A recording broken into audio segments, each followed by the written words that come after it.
to our second session of the day. Danielle, I spoke about you earlier. Good to see you. Did you just arrive? She is chair at Collinwood.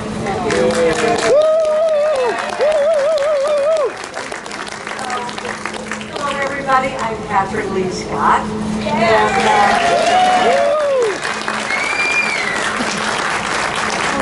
And I'm still Kathryn Leigh Scott, although I did get married. That's Patrick covering over there. So I've been married 3.5 weeks. Okay. Anyway, I'm really pleased about the guests this year. As you know, Marie and I have been holding down the fort for a couple of years, and now we're joined by, well, I think I'm going to start over here with our surprise guest. That is the, well, what did I call it earlier? Yes, Dark Shadows royalty. He is the scion of Sam Hall, who wrote the screenplay for House of Dark Shadows and so many episodes of Dark Shadows, and Grayson Hall, who starred in House of Dark Shadows, and Dr. Hoffman, my nemesis, and Donna McKechnie, Broadway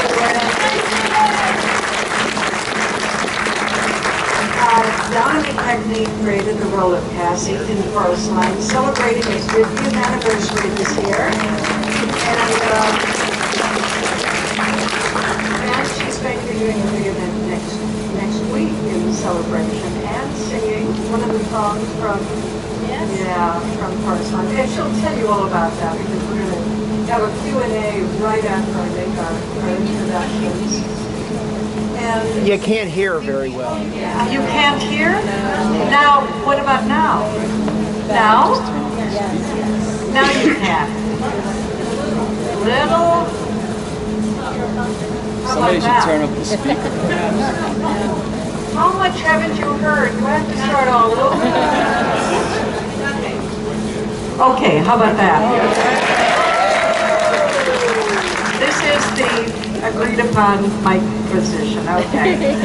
Oh dear. It doesn't help because I wear hearing aids, so I'm hearing everything double. Anyway, our next guest, Marie Wallace.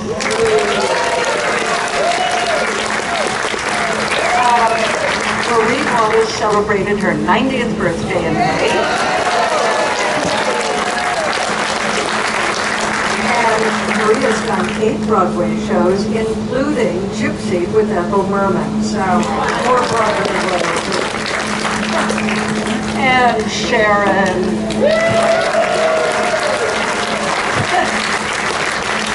Smith joined me in the silver-haired crowd. So, and I have to say, my husband was in law school when I was doing Dark Shadows, so he never saw the show. He's been watching it lately on Prime, and he loved seeing the scenes with Sharon and me, and Sharon singing London Bridge is Falling Down. She said she's not going to do that today. So I'm going to just say a few more things before we do the Q&A. We lost our beloved friend and castmate, Laura. And this is Laura's dress. We remember from the 50th anniversary, we did photograph, and that was the dress that she wore. So I'm delighted that Caitlin Hawkins, her daughter, allowed us to display the dress today. And this is one of the replicas.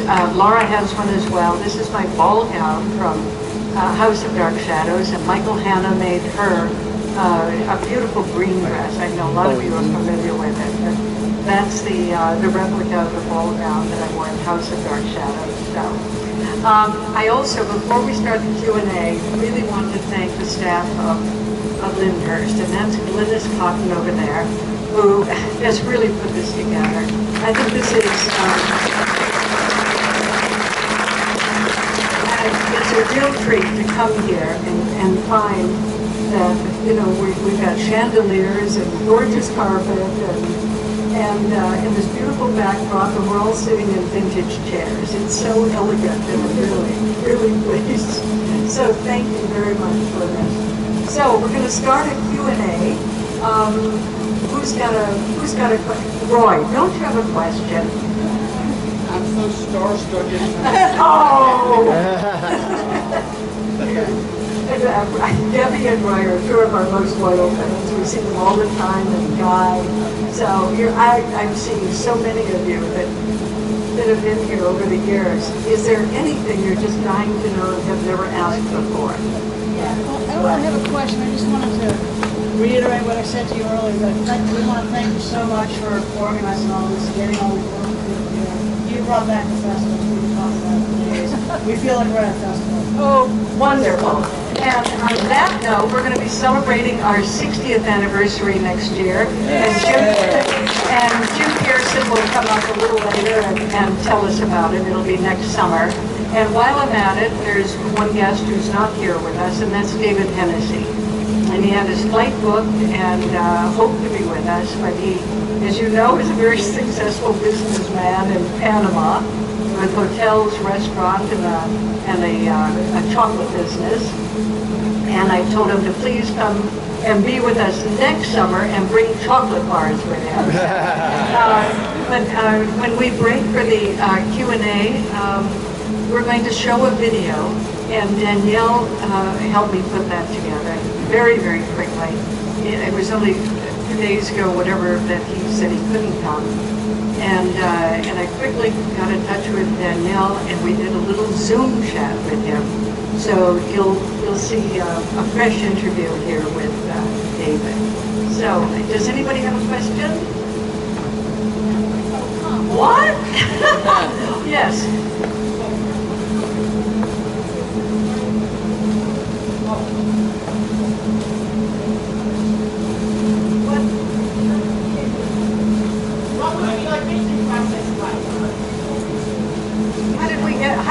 How did we get our jobs? There's a good one. Oh, Matt, how did you get your job, aside from just being born?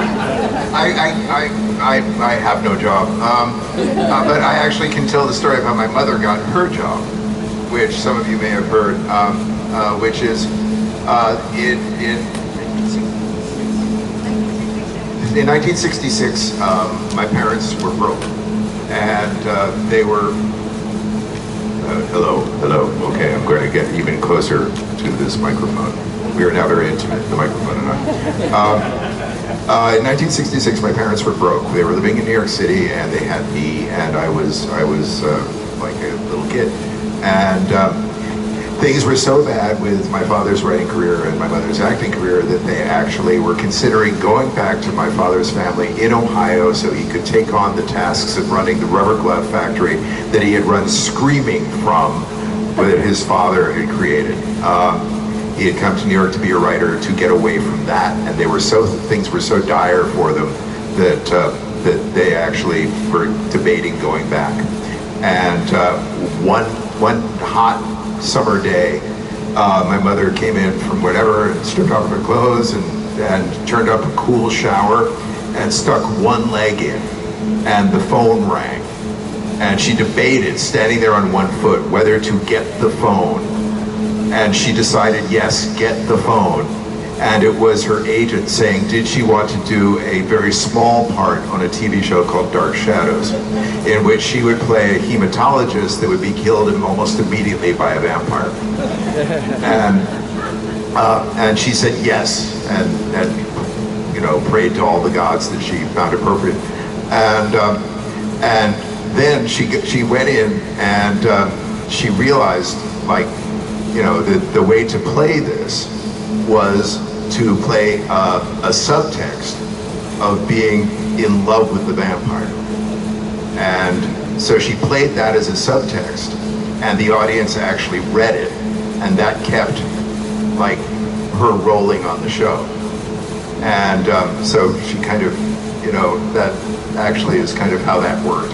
And then she threw a party about a year later, and Dan Curtis came to our apartment, and at some point after much wine or whatever, said to my father, "You should write my show." And my father said, "Let's talk about it when we're not at a party."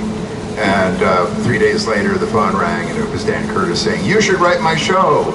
And so that's how Dad got that job. So that's two. Oh, and yeah, I'm in the apartment where I still put my foot in the same shower that my mother put in. To this day, as do my sons who are over there, who are Grayson Hall's grandchildren. So I didn't get this job, but Mom and Dad did. Well, let's see. Uh-oh. Can't. My magic button here. Oh, it's on. We have to do that. So I'm a Midwestern girl from Detroit. Anybody from Michigan? Oh, great. Well, I got all my training in Detroit. I will eventually get to Dark Shadows really soon. But just to tell you that all of my dreams as a young dancer in Detroit was to come to New York and dance on Broadway. So that was like an incredible, that was my dream.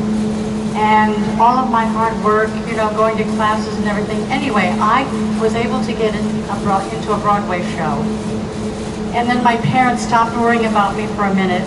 And then I did another show, and Kathryn had to remind me that Dan Curtis saw me in a show called Promises, Promises, and liked it, yeah, that's right. And so I was called into the office. Now, I had done very little television, a dramatic series, no, any dramatic. So I had done Hullabaloo. Anybody heard of that? Like always, some of us are the same age, I know. Hullabaloo. So I had, I love the camera and I love the music and everything. So this was entirely different. This show, as you know, is so unique. There's nothing like it. And when I auditioned, I was so thrilled to be able to be a serious actress. I got the job, and like you, I'm like your dad, right? I'm like your mom. And she created the demand, right, for this role. And I didn't really do that, but because everybody loved David Selby so much, I was the romantic lead, and so they started getting letters from people, little girls, really, 11 to 12 years old, who used to wait outside of the studio for autographs. And so I became all of a sudden written in the story, and my story continued until I gave my notice to do another Broadway show. But it was a wild, wacky, and thrilling time for me, And we have a lot to say probably, so I'll pass this. Yeah.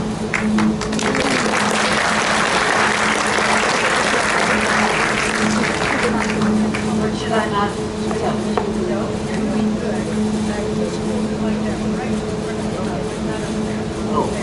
Okay, right like this. Okay. Well, it was interesting with me because my agent, Jeff Hunter, had called and asked me to audition for this. And then he submitted me, and the director, the casting director, said, "I like Marie very much. She's a good actress, but she's not right for the part." So he insisted, and he was a strong agent, so he convinced her to see me. So I saw her, and she said to me, "You're a good actress, Marie, but I don't think you're right for the part."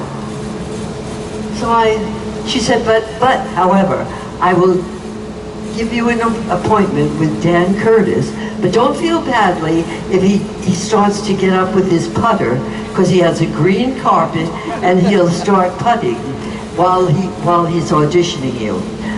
I said to Jeff, God, I've got 3 strikes against me, And so, but I went to the audition, and sure enough, he then called your father in after I read for him.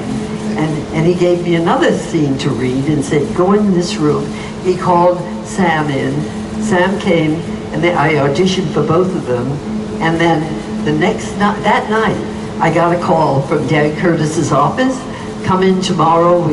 We have 3 people we want to see for this part, and we're gonna put you in gowns and all of that. Sure enough, I auditioned and I got the part. So it was really fun and interesting to prove to the casting director I could do it. And we had a party soon afterwards. It was Halloween, and she came to me and she said, you know, I made a mistake. You're very good in the part. So that was very nice. You know.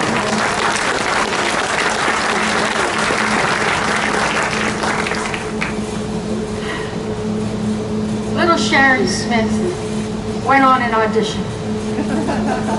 One of many that she'd been going on during that time period. I had freckles and braided brown hair, and I was petite for my age, and it was very popular at that time. We're talking about 66, 67. That was the look of the little American girl, so I was very lucky.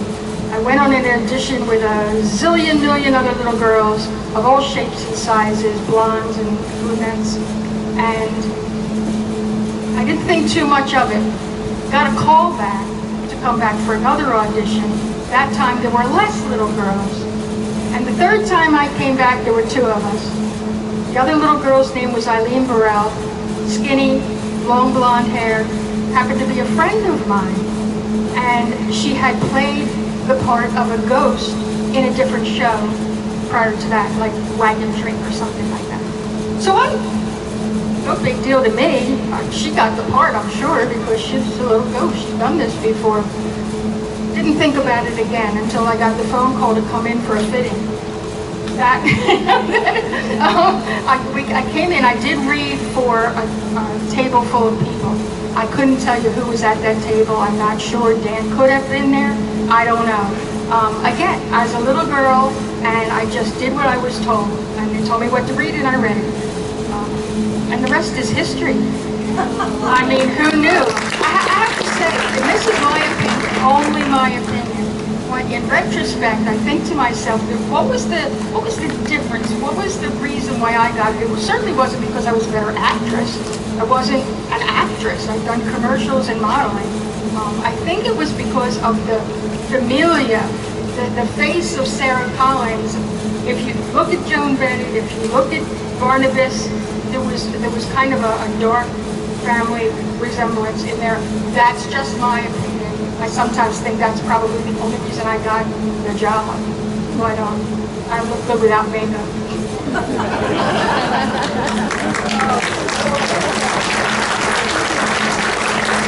Good stories. I auditioned, as all of us, at the very beginning. I auditioned for the role of Victoria Winters. So did Nancy Barrett, and almost any other, young woman who auditioned for the show. And I remember going in to Dan Curtis's office, sitting in the ante-room with Nancy Barrett, Louis Edmonds, Alexandra Malka, and me. And it turns out that all of us were hired. And we were all there on the very first day of the show. So I had about 6 auditions over several months. And my final audition, I was in LA doing a screen test for Universal. And my agent got in touch with Universal and said, it looks like she's going to be on Dark Shadows. I took a red eye, and indeed, I got the job. And I was on that first day, and it was really wonderful to walk in and see Joan Bennett, and she looked beautiful in a little pink suit and blue eyeglasses and very elegant. And I've told this story many times, but she carried a little Tiffany shopping bag in which her housekeeper had packed some chicken soup for her lunch. And I feel that that's just about the best story you can tell about Joan and know her. So who's got another question? Yes.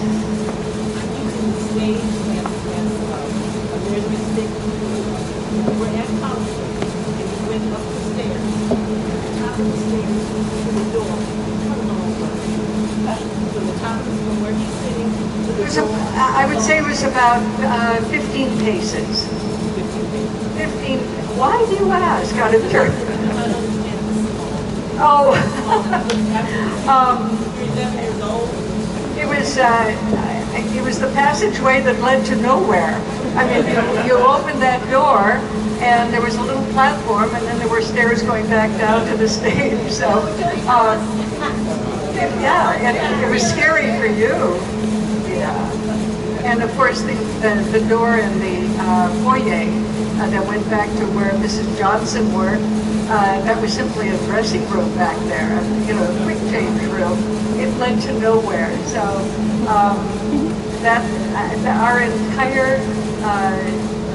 our entire studio had to house maybe 5 different sets for the day. They were loaded in at about 3 o'clock in the morning, loaded out for the next day's sets.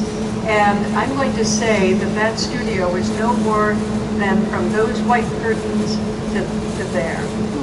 It was a really small studio, but it was all ours. And I think that has a lot to do with the fact that there is such a family feeling among the Dark Shadows actors. It was the fact that we had our own studio. We weren't with all of the other soaps uptown at ABC, where they were doing 3 and 4 of them. We were all by ourselves, so it was like our little home. Thank you for that question. Anybody want to add to that? Sharon. I just wanted to mention with regard to that question, I have always been amazed and astonished at the way the camera crew captured the scenes and the way that the scenes, that the architecture of the sets was designed.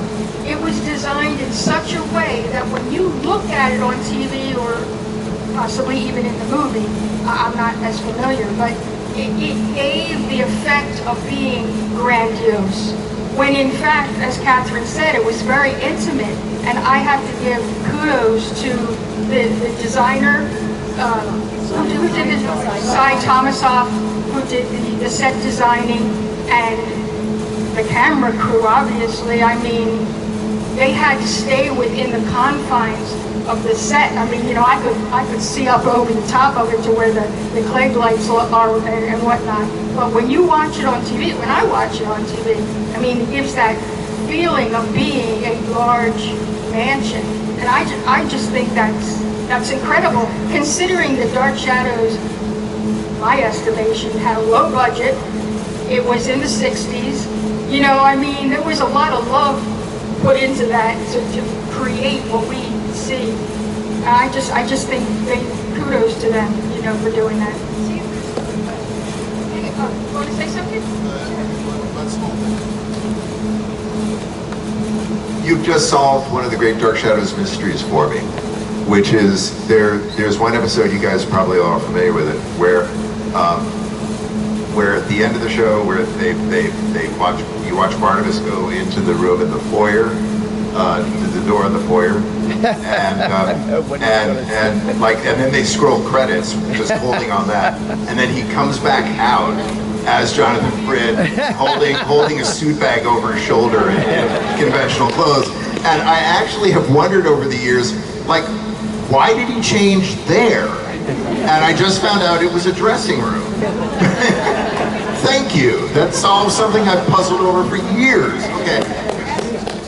Ask another question, please.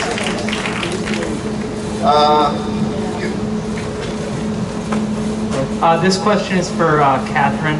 So when the show started, Maggie had like the short wig and a bit more of like a caustic personality. Do you know like what led to that kind of transition? Like she becomes softer and, you know, the character we came to see? I know the answer. And the answer is that Dan Curtis, or actually it was Leela Swift, thought I looked too much like Alexandra Volker. We don't look at all alike, but there's a resemblance because I had long dark hair, and so did she. So it was determined that I should wear a little blonde wig. It was the ugliest little thing. The only upside is that I didn't have to worry about my hair. So I wore that wig until one day I came to the studio for a rehearsal. Dan Curtis was there, and he said, "So you're not blonde." He had completely forgotten, apparently. And he said, you should wear that hair. And why were you wearing a wig? He had completely forgotten. So the very next day, to actually the Leela's chagrin, I showed up with long dark hair. There was no difference from one day to the next, except I suddenly had long dark hair. But you know what? But that leads to something else. All of us played multiple characters on the show, and it started actually with Josette and Maggie, and Brandon Stoddard, who ran ABC at the time, insisted that they hire a new actress to play Josette, and Dan Curtis loved the idea that I was the long lost love of the vampire and looked like his long lost love and so on, and Leela too objected. And Dan said, "You've got to trust your audience." And with that in mind, all of us got to play multiple characters, and the audience went along with it, along with all of the other things that happened. Quentin becoming a werewolf, and just all kinds of plot twists that the audience went along with. So kudos to you for going along with it. You've got a question. Yes. I just want to say, this is my first time being at these conventions. I've tried many times to come before and couldn't. This is my first time. I was a kid who came home every day and watched this faithfully. You've been a part of my life for 59 years. You don't know who I am, but I know who you are, and I love that. But I wanted to say, you all were such good actors. You really were. In comparison to other shows and so forth, you all were just so good theatrical actors, and thank you for that. The other thing I wanted to say was, I'm 70 years old, and I'm struggling with aging, and you all make it look so good. I mean, you all were beautiful, you still are beautiful, you're an inspiration, you really are. Can I just say, keep it up, and we'll have Donna McKechnie dancing and doing kicks. You never know. Anyway, thank you very much. And I'm going to say, if we were good actors, a lot of it had to do with the writing. You know, it's on the page and you play it. So thank you for your comment, but that's the truth. Danielle? I always have questions. This question's for Matt, speaking of writing. You were a writer on the 91 series, as I recall. So could you talk a little bit about your experiences on working on the 91 Dark Shadows series? Well done. Are you going to have them on your show? I hope so. Okay, here we go. I'm easy. I worked on the 91 series, which I had spent my childhood wanting to work on Dark Shadows, and being the only person I knew who didn't work on Dark Shadows, and envying everybody who was my age, who was on Dark Shadows along with, and that was kind of our social life pretty much revolved around Dark Shadows completely. So when it ended, I was like, oh, that's over and I'll never work on it. And then the 91 show came, and Dan Curtis read my first novel, which is called Nightmare Logic, which we have copies over there if anybody's interested. And he was working, he'd gotten Sam interested in doing the 91 show.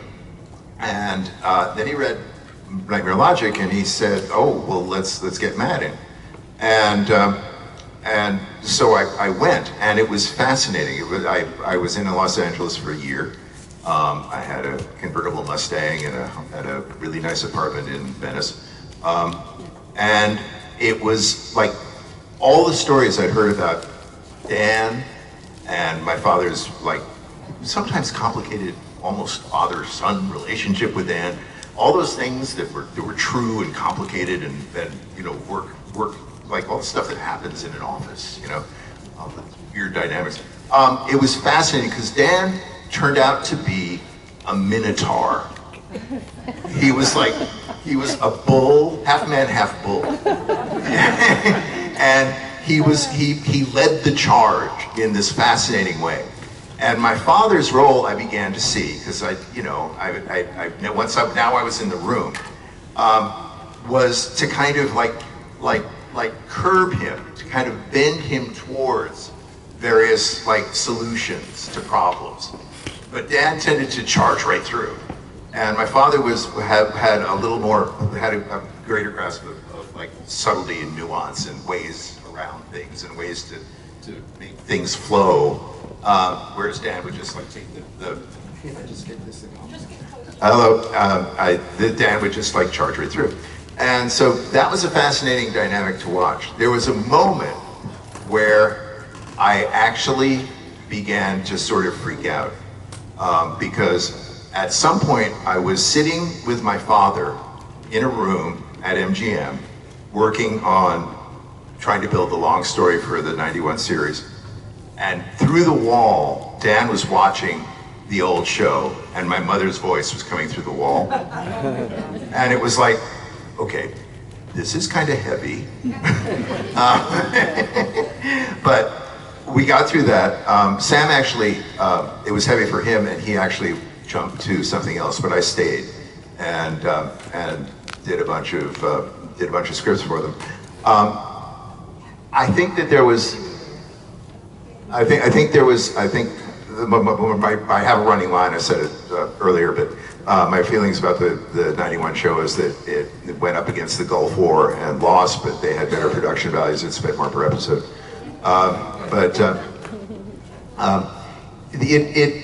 There was a seriousness about the 91 show that didn't have, I think, the same weird frisson of charm that the original show had. And I think that's one of the reasons that it didn't really stick.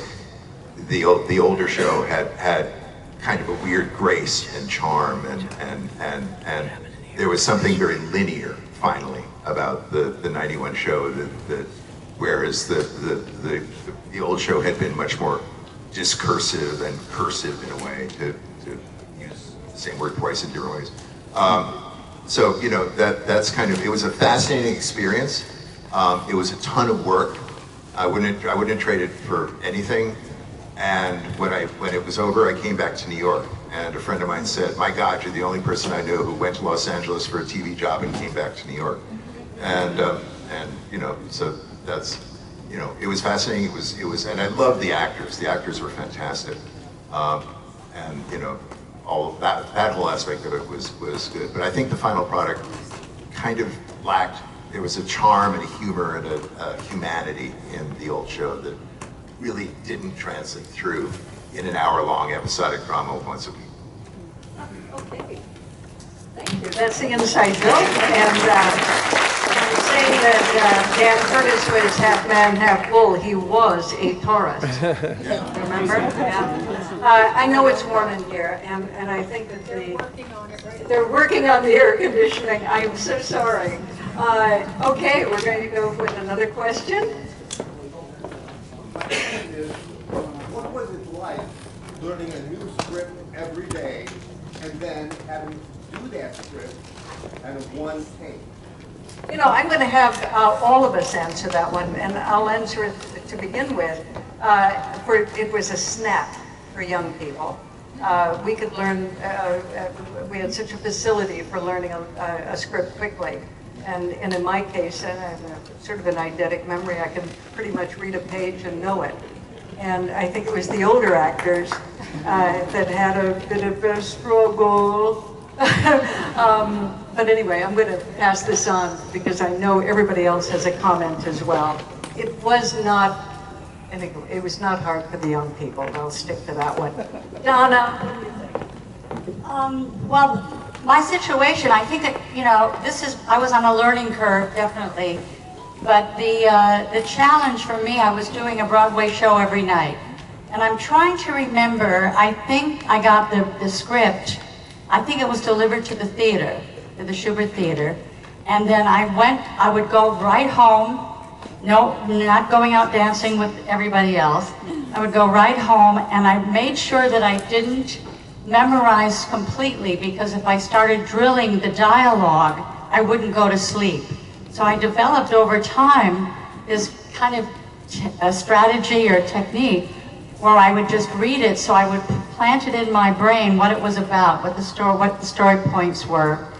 And then I would get up the next morning really early, like 5 a.m., and go over the dialogue, have breakfast, and then what time were we?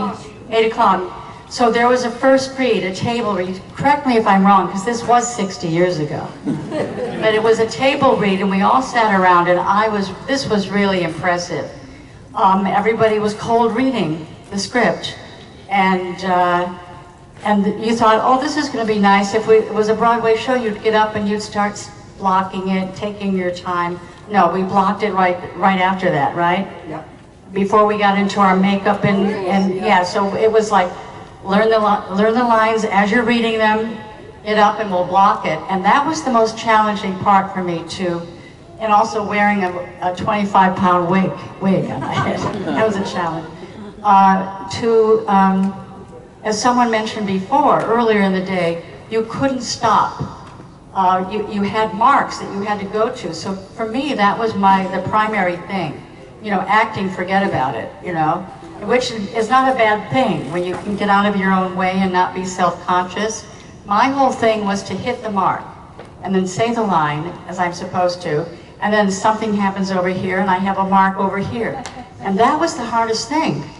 Yeah, and then, just to finish so after the show ended in the afternoon. We shot it. And and then I would go back to my apartment and have a little bite to eat, and then go to the theater, and it would start again the next. You know, when you get through a show, it's kind of it's amazing. It's like a little miracle. And then the next morning, you're there at 8 o'clock doing it again. So it's another. Well done. That's good answer.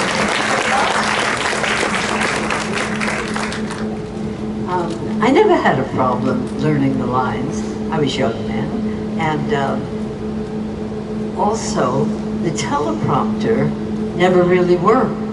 Because, and if they cut some lines, you would go, and then come to the next line. And I thought that would be very unnerving. So I always made sure that I knew the lines. And of course, it was easier for me because I wasn't on every day, you know, like you and Jonathan and stuff. So it really wasn't that hard. And I don't think I ever made a mistake in any one line. I always remembered everything. I don't know. I did, as Donna said, didn't go out the night before. If I have even a Broadway show ticket, I would forget it. I mean, I don't mean I forgot it. I mean, I just say, I'm not going. I'd give it to someone else. Because as far as I'm concerned, you needed that time between the night and the next day to really be alert, pick up the new script or lines, and just be there. So that was my experience with it.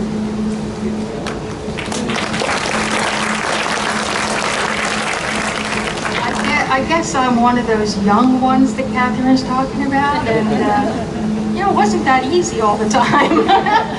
But what it was for me was parrot. My mother would read the script to me.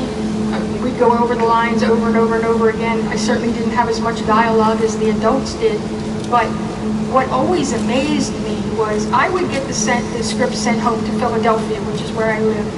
And, you know, we'd go over it multiple times, and then we would go in that day at 8 o'clock in the morning and have the cold read at the table. Well, I would watch these poor adults who had studied, and I thought memorized the script. They'd be flipping pages and going like this, taking out full pages of your dialogue and changing things, and I'm thinking, it didn't affect me. But I was thinking to myself, oh my gosh, how do you adjust? How do you have something, you know, the rhythm of whatever you're going to do, and to just, that's gone. I don't know how you handled that. Sharon makes a good point, because we had in the afternoon the dress rehearsal, that we always called the stumble through.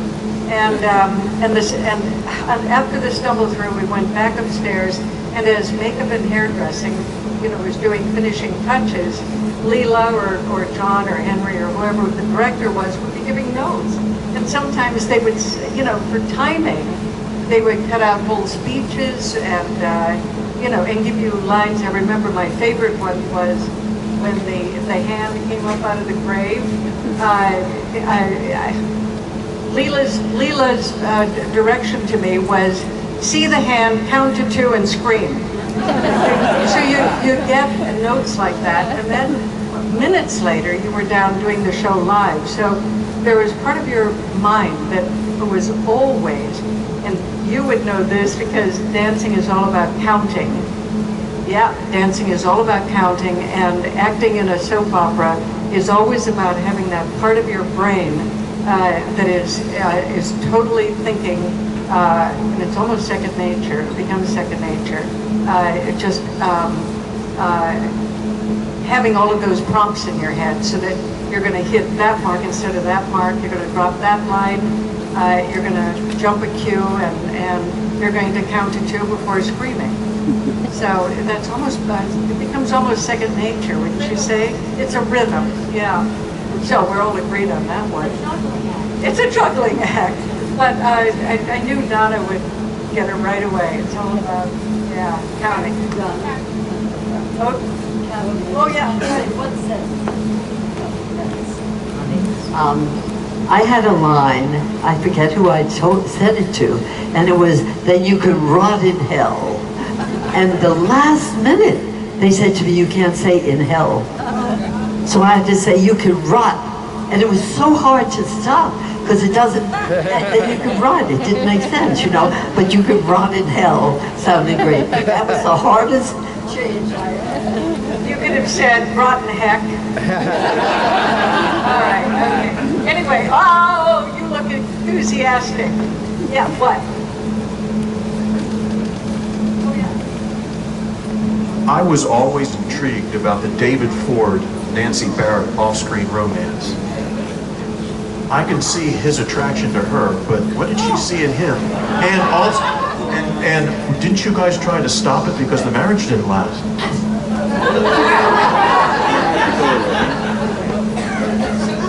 This is a clean show. You know what? Does everybody know who Rosie Greer is? Yes. Okay. I once had to do a talk show, and it was Rosie Greer and me. We became really good friends after that, by the way. But there was a sportscaster who had to talk to me about Dark Shadows. He had never seen it. He was much more, informed about football.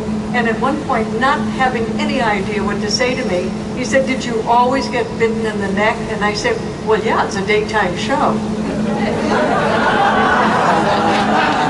I got no more questions. Okay. All right. Did I deflect enough? Thank you. Next question. Sorry. I know you understand. We're not going to go there. Yes. So nice to see you all. I was wondering if you ever did a scene that actually made you afraid. Afraid? Yeah. One. And that's when I had to get in the coffin and then close the lid. Anybody? Any scene that you did that really made you afraid? Afraid. It's acting. Oh, okay. Maurice Galvin. I remember as Megan, I was in the antique shop, and we were very scared about something. I don't remember what, but then the doorbell rang. I got so nervous, and then I opened it and I broke a nail, and it made me so. I was so mad that I broke my nail that I actually acted really well, because I wasn't acting. It hurt, and so it turned out that the scene was really good. I really looked scared, and I was. All right. Okay. Guy, have you asked a question? No, not yet. Okay. All right. you guys, when you, especially when you're in period dress costumes, you probably had maybe the Harriet the hairstylist standing by. What about your costumes? Did you have a dresser who kind of fluffed you up? And also, you wanted to talk about your book with John Logan. Oh, thank you. Thank you. Yes, June Coolio was our wardrobe mistress, and she was always there along with Vinnie Lascalzo and Edith Tillis, and they were always there, just on hand, because they were we were wearing a lot of wigs and so on, so they were always standing right there ready to help. So, Guy just reminded me of something. Next year is our 60th anniversary, and we're going to have an event that Jim will tell you about in LA. But also, John Logan and I are working on a book. It's called Dark Shadows Legacy, and it's going to be largely a picture book, but it's something that John Logan conceived of as sort of a gift to Dark Shadows on its 60th anniversary, of just a way of, encapsulating everything. Dark Shadows Return to Collinwood is already 10 years old, so we thought a new book would be terrific. Does anybody know who John Logan is? Oh, good. Okay. John Logan is a wonderful screenwriter. If you saw Martin Scorsese's film Hugo, or Skyfall, or what is the Star Trek film? He did one of those, and he's currently working on the biopic of Michael Jackson. So he's just a wonderful writer and an enthusiastic fan of Dark Shadows. So do we have another question? We're going to break out for signing in a minute, and we're going to sit over there and do some pictures, but we've got time for another one or two. Hello everyone, my name is Scott. My question is for the entire panel. Do you have any memories that you want to share with Thayer David?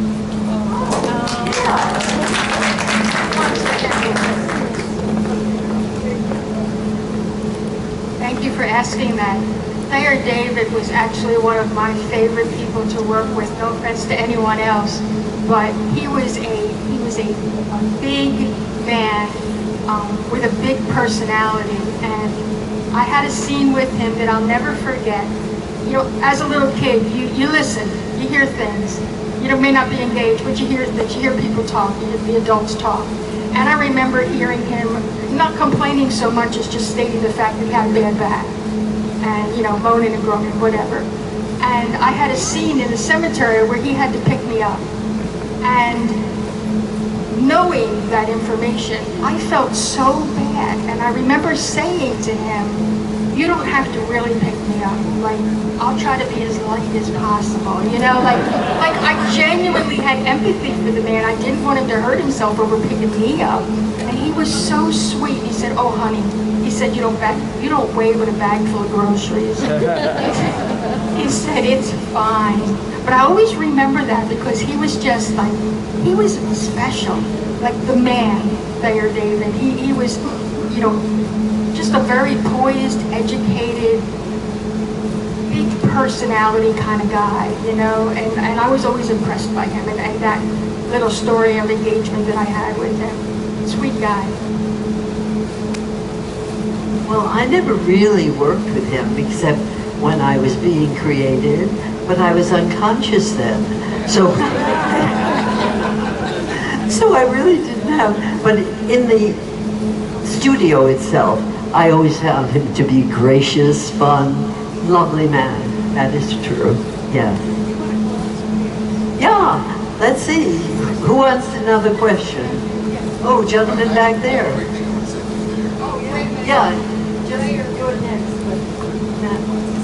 Sorry, I wanted to tell one quick fact about Thayer David. My mom really liked Thayer, and he was around a fair amount. And he had 2 apartments. One was filled with books. That's all I wanted to say. He had 2 apartments. He lived in one. The other was filled with all of his books.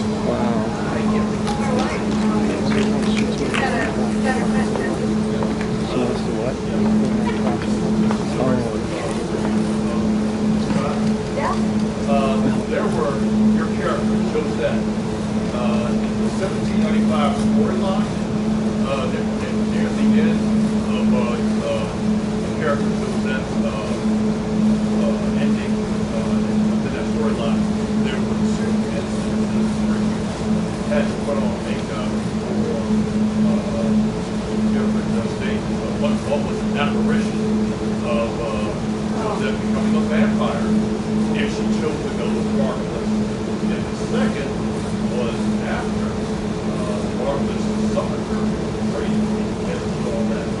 Oh, that's really, makeup. I'd like to know what your thoughts were back then about what that like.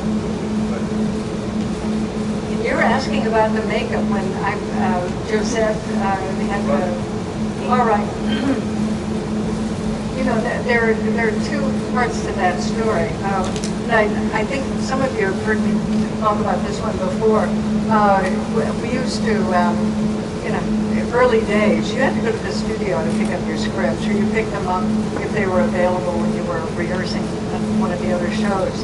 And I went in one day and I saw June Julio and Bob Costello, our producer, putting clothing on this dress dummy and putting her on a dais with a green light, and then the camera rolled and they pushed the dais so it kind of went in a circle.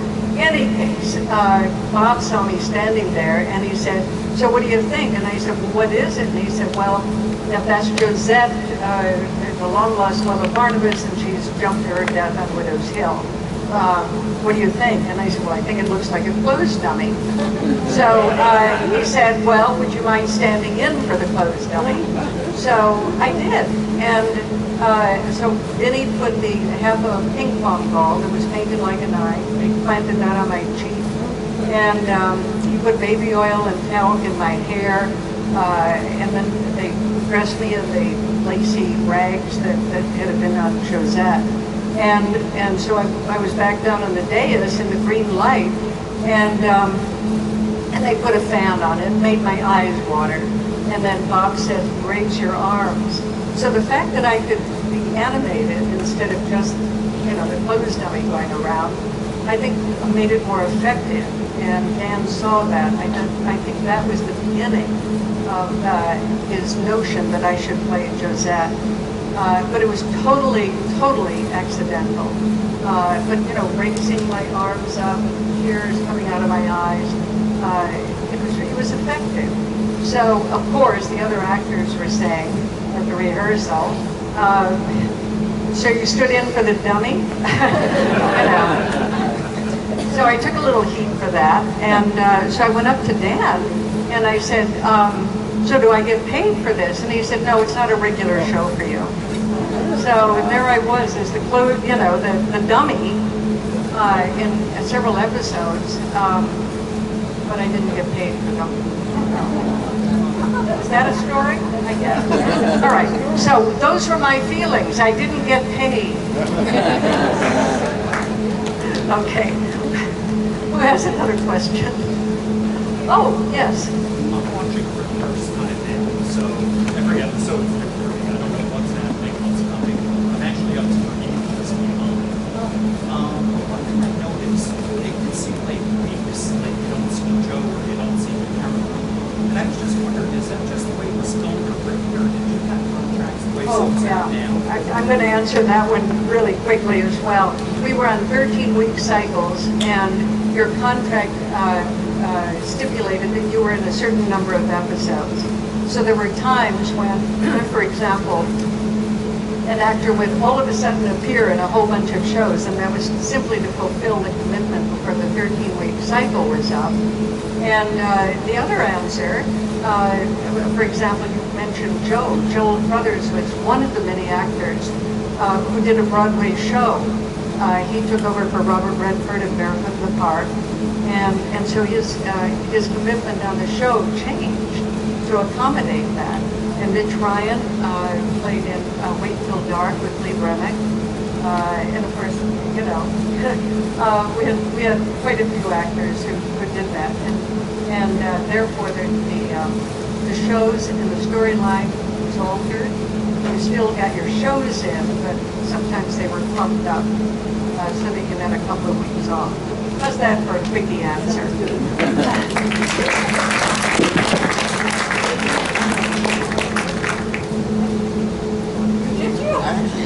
She auditioned for Wait Till Dark. from the writer's point of view, that the 13-week cycle thing was a really interesting challenge. Because, you know, figure that the Dark Shadows studio had 5 sets. You've got 13-week contracts with all these actors, right? That you have to use them a certain amount of times per episode, like per 13-week cycle. And it becomes this like mathematical chart of like, we have 5 sets, and you've got this actor who you can use 3 times a week, you know, and how are you going to marry all of those things together? And that's kind of what Sam Hall and my dad and the other writers actually had to grapple with a lot of the time. So, just say that. Yeah, no, that's an important point. And usually there were 5 actors per show. All of a sudden you'd see that there were 8 actors on a show. It simply meant that they were fulfilling commitments. So, yes, you've got another question? Yeah, may I please talk about the mistakes? Oh, all right. Who wants to cover bloopers? Because it really made it so real to the audience, and it was so endearing, and it was live theater. We loved that. Meanwhile, we all wept when a show was over, and we blundered, and it couldn't be redone. And we all ended up having those experiences, and they were awful. And Dan would say, "Don't worry, it's just a bunch of housewives and school kids watching. Nobody will ever see it again." And here you are. So, okay. Is there another question? Go ahead. Oh, yes. Good. Hi, I was wondering if you had any stories about working with David Selby on your time on the show. Yes, I do. Should I tell that story, Kathryn? Please tell the stories about David Selby. These are pretty great. Okay, we're all friends, right? Yes, I love David Selby. Thank you. Hello, hello? Yeah, I adore David Selby. He was just the greatest guy, and we did a lot of scenes together. And as I mentioned before, because everybody loved David Selby, especially the young girls who would, you know, be as big as bands at that time, right? There's one right there. They wrote letters, and they, you know, Amanda Harris had to stay in the show, so they, and we had, it was very romantic, some of the scenes. And I really can't remember, but I told you a story about the kiss. No, please tell them what. Oh gosh. Okay. I was in the Modern Times Olivia, and there's a picture that I brought a few of those. And it was just the most beautiful scene, and the way it was shot, the camera came in, and it was a close-up, and our faces we're looking at each other, I'm looking up at him, and we go in, and there's the most gentle, beautiful kiss, and then the camera stayed with us, and we pulled away, and there was a string of saliva. And because the nature of the show, we couldn't stop. They would not retake that. So like the stagehands that you catch walking by in the window in the back, they left it in. And you know, you go, oh no, to see that. Well, my brother was in high school, and he laughed so hard. He told all his friends about it, and every time we were out in public, he would bring it up and tell us stories. I love David Selby. That's a good one. Okay, I'm considering breaking out and getting over here. That is such a beautiful vignette, and I was thinking that maybe we could all sit over there if you wanted to take pictures, and then we would break out into our various tables. Did you say something about the video? Oh, the video, yes. David Hennessy, as I mentioned earlier, at the very last minute couldn't come. So I'm going to have Lyndhurst turn the video on. It's about, I believe, 13 minutes long, so you can watch it while, you know, you're milling about here and when we start signing. I just think it would be really nice to sit over here so you get a nice group shot of all of us. And Marie, do you want to start making the track over there? We'll get the rollator. And one other thing, I'm having a bit of deja vu here because, as I mentioned earlier, Patrick and I got married on June 21st, and we had the most wonderful wedding photographer. And all of a sudden I look up, and there she is. So this is Rana, and I think she's taking pictures for Lyndhurst here today. And I have two pictures I put on the table because everybody was asking about the wedding pictures. Those two pictures that I have on display were taken by Rana. So, anyway, thank you for being here. Okay, so we're gonna gather over here, and Linda's just gonna turn on that.